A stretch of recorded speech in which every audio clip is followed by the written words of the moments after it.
Madame la maire, chers collègues, c'est dans un contexte très particulier de crise inédite qu'intervient le débat sur le budget 2019 de Paris. Nos échanges ne doivent pas rester hors sol, comme si nous n'avions pas en tête le mouvement des Gilets jaunes. Les lectures peuvent en être multiples, le mouvement est lui-même très contrasté.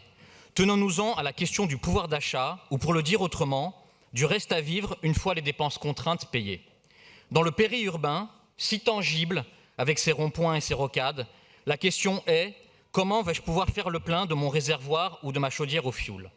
À Paris, c'est « Comment vais-je payer mon loyer ?» Les richesses se concentrent dans les zones denses, propices à offrir des chances professionnelles à tous. À l'inverse, la diagonale du vide se vide, le désert français se désertifie. Le numérique, seul secteur de création massive de valeur depuis 15 ans, a favorisé les métropoles, devenues attractives et redistributives, car la pauvreté s'y concentre aussi. La nouvelle question sociale dans cette économie des villes est le logement.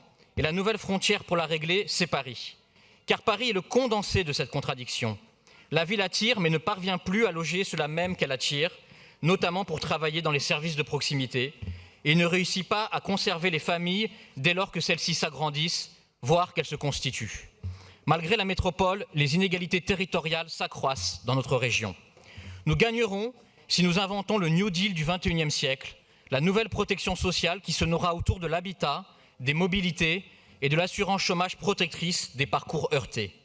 Souvenez-vous, lors des orientations budgétaires, j'avais évoqué assez longuement cette question de la politique du logement.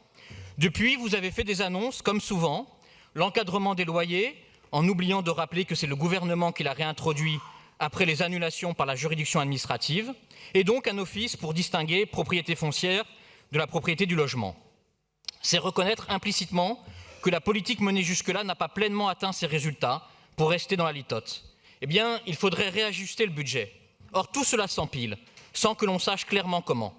On annonce une nouvelle politique du logement, mais on continue en fait à acheter des immeubles et des logements en diffus, source de dépenses pour la gestion du domaine intercalaire, et on maintient des dispositifs annoncés à renfort de communication, mais dont la faiblesse des inscriptions budgétaires démontre l'inadaptation aux enjeux du logement à Paris, les dispositifs multiloques, loués solidaires et le plan de transformation des 1000 chambres de bonne qui font l'objet de très faibles inscriptions. Si la politique précédente n'a pas fait les preuves de son efficacité, il faut avoir le courage de la remplacer par vos nouvelles orientations. C'est l'avenir des collectivités publiques, être capable d'arrêter ce qui ne fonctionne pas, après évaluation, et de relancer d'autres services ou dispositifs qui marchent. Ce serait d'avoir un budget non pas bâti sur des sédimentations successives de politiques publiques ou sur des contraintes d'équilibre de majorité, mais au contraire élaboré de façon souple, en mettant au centre ce qui manque le plus aujourd'hui dans la procédure, le citoyen usager. Cela se lit de la même façon pour l'écologie. Vous avez rédigé un ouvrage dont il ne reste aucune trace dans ce budget. La main gauche ignore ce que fait la main droite. Pire, les crédits destinés à l'environnement baissent de 737 millions en 2018 à 727 en 2019. S'agissant de la fonction transport, le budget global est en diminution de 782 à 764. Pas de révolution dans les modes de transport promis, on retrouve le Vélib, les traverses, le tramway, mais rien de fort pour les nouvelles mobilités. S'agissant des services généraux, pas de souffle nouveau, notamment du côté du numérique ou de la modernisation de l'administration. On lit juste 5,1 millions pour les dépenses relatives au pilotage et la modernisation de la collectivité, en baisse de 200 000 €. Nous sortons de la semaine de l'innovation publique, à laquelle la ville de Paris a largement pris part, communiquant sur ses 90 projets de Paris Innove. Là aussi, où lire ces ruptures dans le projet de budget? Dans une période qui exige d'être agile, la majorité est fugée.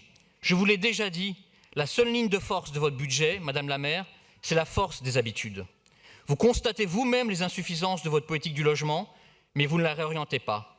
Vous écrivez un livre sur l'urgence écologique et vous voyez comme nous tous le besoin d'accompagnement social de la transition environnementale, mais vous n'en tenez pas compte et vous réduisez le budget. Nous vivons le bouleversement du numérique dont les gilets jaunes se sont emparés, et les initiatives. S'il vous plaît, je vais y venir, rassurez-vous, je vais y venir. Nous vivons les bouleversements du numérique dont les gilets jaunes se sont habilement emparés et les initiatives existantes ne sont pas amplifiées. Ce budget ne prend pas la mesure des mutations en cours. Nous n'avons plus le temps, il faut aller vite, très vite. Nous n'en sommes plus à ressortir une communication rituelle et un budget similaire à ceux des années précédentes. Mieux vaudrait quelques priorités claires, incisives, adaptées, plutôt que des centaines de pages que les 163 conseillers de Paris ont forcément du mal à assimiler en quelques jours. Le PIM peine à se déployer. Les dépenses de travaux diminuent de 751 à 726 millions, alors que la dernière année pleine du mandat devrait être celle des réalisations. N'a-t-on pas trop chargé la barque? Ne fallait-il pas prioriser? Et prioriser justement vers l'écologie. Quelques centaines de copropriétés rénovées par an, d'un point de vue énergétique, c'est bien, mais à ce rythme, pour les 26 000 copropriétés parisiennes, il faudrait un siècle ou presque. Le volontarisme politique consiste à mettre les actes à la hauteur des intentions. Non seulement vous ne prenez pas en compte les évolutions, mais vous retombez dans les travers habituels que j'ai bien connus. La lettre rectificative va faire du toujours plus. Qui peut croire que la demande de nos concitoyens soit d'aller vers le quantitatif, d'ajouter des louches de dépenses publiques? Ce n'est pas le sens de leur demande. Des akouskis de plus en plus copieux pour faire plaisir à des groupes politiques, alors même que le besoin réel n'est pas documenté, ne sont pas de nature à nourrir les attentes. Il ne s'agit plus de lâcher quelque chose dans une négociation en fonction des rapports de force et des moyens de pression de tel ou tel groupe, mais de construire les réponses adaptées aux usages. Il ne s'agit plus de maintenir tant bien que mal une majorité qui se fissure, mais de parler aux citoyens. Madame la maire, nous ne construirons pas l'avenir de Paris. Madame la maire, nous ne construirons pas l'avenir de Paris sur du sang, de la sueur et des larmes. En matière budgétaire, les conseilleurs ne sont pas les payeurs et ce ne sont pas les économiseurs non plus. Ah, j'ai pas changé. Les mêmes qui pestent contre la dépense publique en général sont bien en peine de réduire les dépenses publiques en particulier. Paris est en situation de rembourser sa dette. Évidemment, elle ne pourra plus augmenter dans les mêmes proportions du tout. Nous n'ajouterons pas des équipements aux équipements. Il faut mieux les utiliser, notamment le dimanche, les partager, les faire évoluer. Et les grandes opérations d'urbanisme sont derrière nous. Pour être ambitieux tout en gérant sérieusement, il faut faire des choix en hiérarchisant les priorités. En matière de fonctionnement, assez habilement, vos annonces renvoient les décisions à plus tard et vous les éludez dans le budget. Je sais ce que l'on dira, et j'ai entendu les rues, ça a commencé à bruisser, que j'ai été adjoint aux finances. Oui, c'est une réalité. Mais justement, cela m'a donné l'expérience pour voir ce qu'il faudrait faire.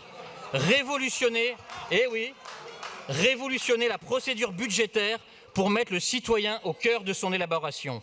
Nos concitoyens se demandent comment est utilisé leur argent. C'est ça la grande demande. Que faites-vous de notre argent? La solution n'est pas la seule participation, qui est utile, elle est dans la co-construction. Si nous avions pu voter les fonctions de façon différente, nous aurions sans doute voté plusieurs d'entre elles. Mais le vote est global. Dès lors, nous sommes amenés à répondre à une question par oui ou par non. Oui ou non, ce budget est-il adapté aux transformations en cours? Oui ou non, est-il adapté à l'urgence de la situation?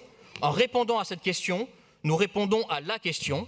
Le groupe démocrate et progressiste votera contre ce projet de budget. Merci beaucoup.